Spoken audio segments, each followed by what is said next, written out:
What's up, beautiful Earthling? Welcome on today's show. Such a pleasure to be joined by you today. Before we proceed, hear this first. Be still and know that I am God. I will be exalted among the nations. I will be exalted in the earth. That is from Psalms 46, verse 10.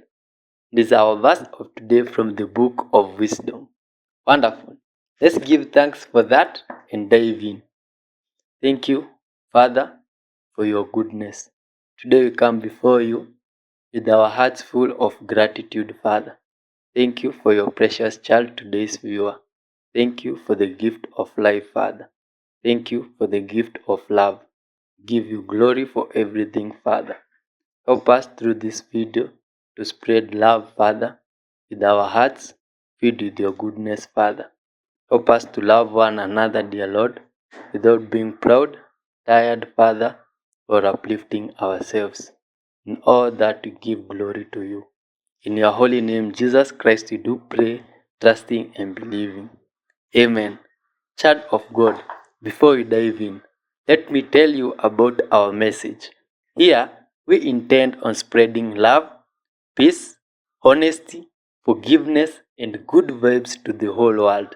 We're reacting to incredible videos. And the videos I'm talking about, well, let's take a look at them first. What is down there? Giant monsters. And who are they and why are they here? They're a natural defense mechanism from the planet. They've been here longer than any of us have, or since before the dinosaurs even. These are creatures that go back millions of years potentially and have been living there for a very, very long time. My personal encounter with them is they're highly intelligent. They're not animals, unintelligent animals or beasts. They're highly intelligent, but by looking at them, you might refer to them as a beast or a monster, and I guarantee you a living creature that's 200 or 300 feet tall, that's, several hundred thousand or a million years old, has a consciousness that probably defies understanding from me or you anyway. How long have they been here? Millions of years, probably even maybe since the beginning of the planet. Could you give me an example of what one of these giants looked like? Sure. I've only had one personal experience that I can relate. While I have been briefed on the subject and I could describe a few other things, I only have one personal experience that I was there for, saw with my own eyes, and experienced with my own five senses. So if you want to imagine something that resembles a big furry primate, maybe like a sloth that walks on its hands and is covered with hair that looks like giant dreadlocks. And if you can imagine a strand of woven hair that's, about 3 or 4 feet in diameter or more and over 100 feet long, that starts whipping through the air, and that's not like getting hit with a dreadlock. That's going to be getting hit like with a 20-ton cable. So it has the ability to basically, swirl and spin its body in such a way that these hairs go flying around and would knock out aircraft if, you were trying to attack it with helicopters or jets or something like that. Could knock a plane out of the sky or crush a tank probably or something like that. Exactly how tall do you think, could you estimate? I would estimate that it was probably between 250 and 300 feet tall. This is definitely in the deep, deep pockets. So we consider the network in which some of these other species, the shorter, more our-size ones, we refer to that often as the Agartha network. There is a deeper set of pockets that we think of as deeper than that, and that's where these things live, in an even deeper pocket or series of pockets. How do they grow to such an extreme size, and why aren't we not seeing them on the surface? Well, I think we're talking about pre-primordial time, so we're talking about before the dinosaurs, when plants and animals were even larger. So I think we're just talking about they came from a time when biological life grew bigger. I mean, we don't have if we had a brontosaurus that we could genetically engineer and bring to life, it would starve to death because there simply aren't plants that grow big enough for it to eat. It would need a bigger food source, of bigger vegetation to survive. Right, and the mineral content was much higher back then, and the atmosphere was thicker, so the radiation, you know. All factors that would dictate what biological life would look like and what its characteristics of survivability would be. Do you think they have lungs and they're breathing the atmosphere down there? You can hear them breathing. When you're close to them, that's one of the distinctive characteristics is you can hear them breathing. What about the smells? Did you notice that smell? Yeah, really like the stinkiest primate that you could imagine because it's large. Yeah, I don't know if it ever bathes. Very smelly. What was your personal experience with it that you had?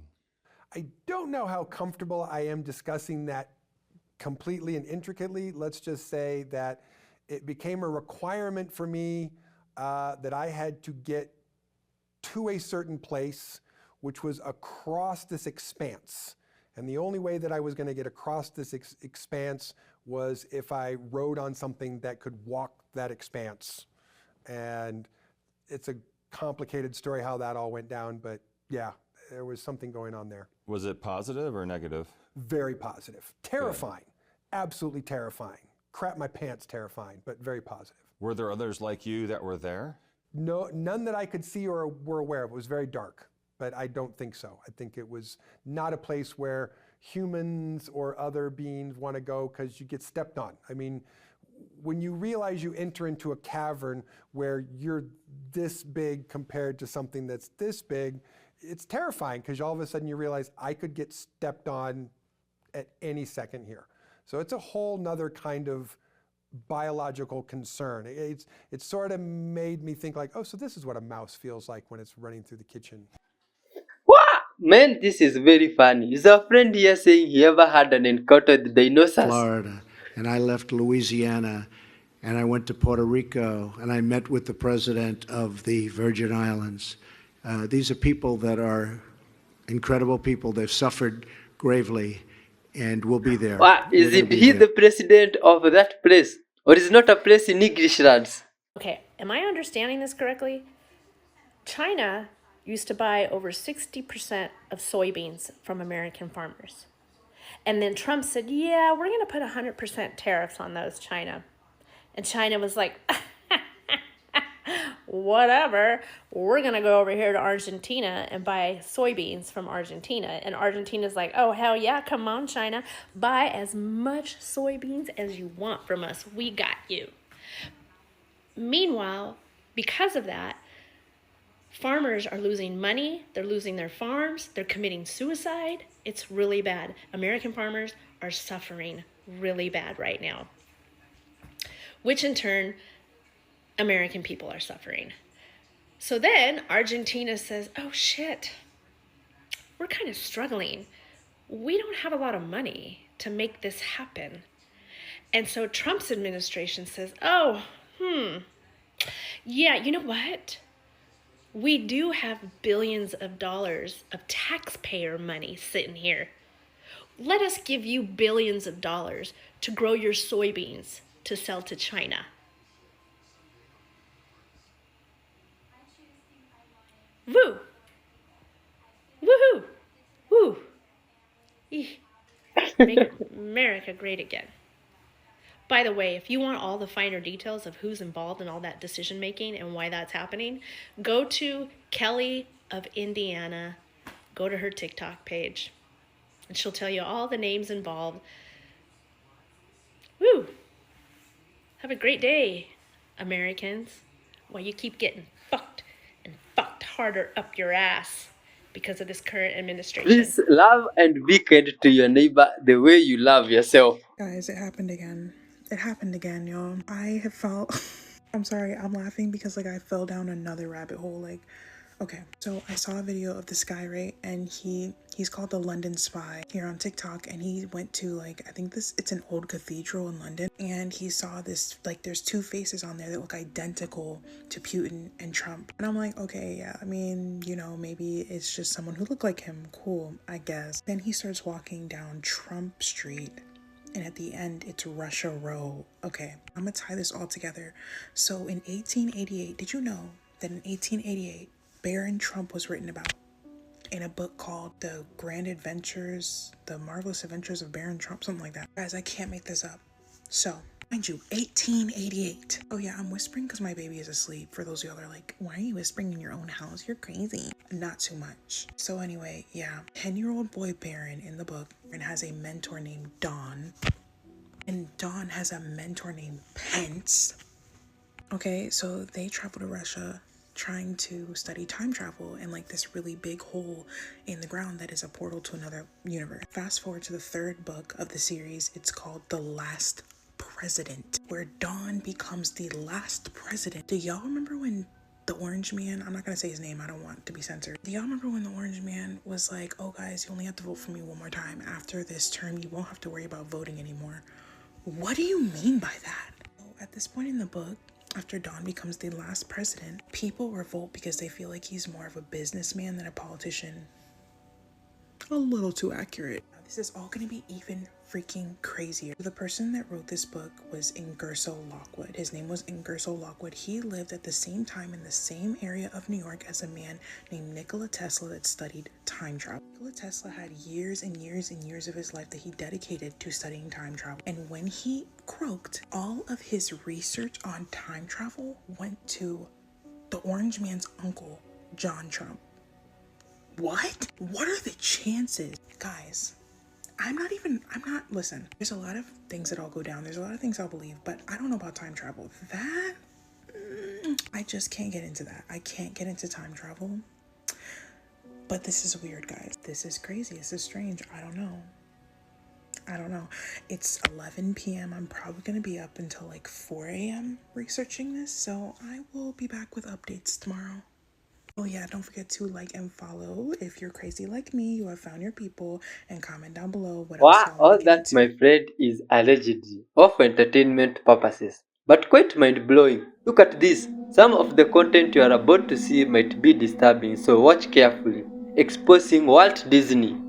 With it. You know, Aladdin is another one. In the movie Aladdin, there's a part in the movie where the guy, what's his name, Aladdin? There's a point in the movie where he tells Jasmine to take all her clothes off. But you don't even know it unless you know it's there. You listen to it and he mumbles it kind of under his breath. Leave me alone. Down. So how's our little Bo doing? Come on, good. Can you just take off? So how's our little Bo doing? Come on, good. Can you just take off? On good nurse.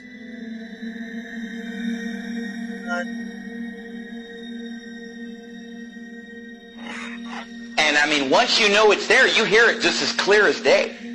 But you didn't know that it was there, you wouldn't hear it. And The Little Mermaid has a filthy picture drawn in the cover on the front of The Little Mermaid. And nobody would realize it until somebody shows you and says, look at this.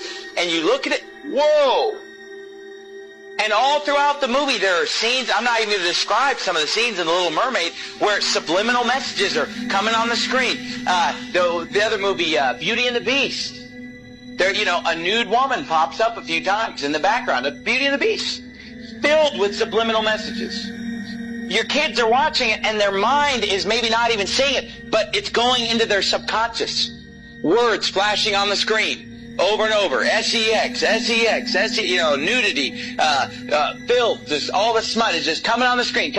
Oh, those movies are harmless. They're filled with subliminal messages. Who knows what your kids are being programmed? Oh, but you know what? I'm sure that it's only just the Disney movies. I'll guarantee you it's the rest of Hollywood probably doing the same thing. And these Disney movies, at first when I was a teenager and somebody showed me this, I thought it was just a couple movies, a couple scenes. But you know, as time has gone on, I've realized that virtually every Disney movie is packed with hundreds of subliminal messages to program the minds of your children. Okay, but then forget the subliminal message. Just the message of the Disney movies is perverted. Even if you just forget the subliminal message. I mean, forget what movies did we bring up? The Little Mermaid. You know, a half animal, half human being. That's perverted in and of itself. All throughout the Bible, every false god is a half animal, half human being. They're constantly merging of animals and human beings. It's paganism. It's wicked. And yet every Disney movie is pretty much based on the merging of a human being with an animal. It's described in the Bible. And the movie The Little Mermaid, you know, she's topless the whole time, right? She's just wearing like a bikini top. How is that? Is that how you want your daughter to dress? Is that, oh, but there's no cussing, there's no nudity. Do you want your daughter going around in a bikini top? Is that modest apparel? Is that what Jesus Christ would have you to wear, ladies? No. The movie's filled with Satanism, witchcraft. There's some, what is it, Ursula, some witch that's casting spells and using sorcery and demonism. Oh, pretty innocent, right? All of them are filled with it. In the movie Beauty and the Beast, the whole first half of the movie is these prostitutes in the town that are dressed just half naked, dancing around, you know, admiring this guy, the big, strong, handsome guy. But all these girls are dressed indecently. They're obscene in their gestures, subliminal messages, and then the whole movie is basically just exalting a certain physical standard of appearance. Beauty and the Beast is a movie about a woman who falls in love with an animal. And in the movie, they keep acting like, well, he's just ugly. He's not ugly, he's an animal. But there's a difference between being ugly and being a beast, being an animal. And if you've seen the cartoon, it's an animal. It's like a dog. It's like a big dog man or something. I mean, it's clearly an animal, and yet she falls in love with him while he's an animal. You know, only when she kisses an animal does he become a human being.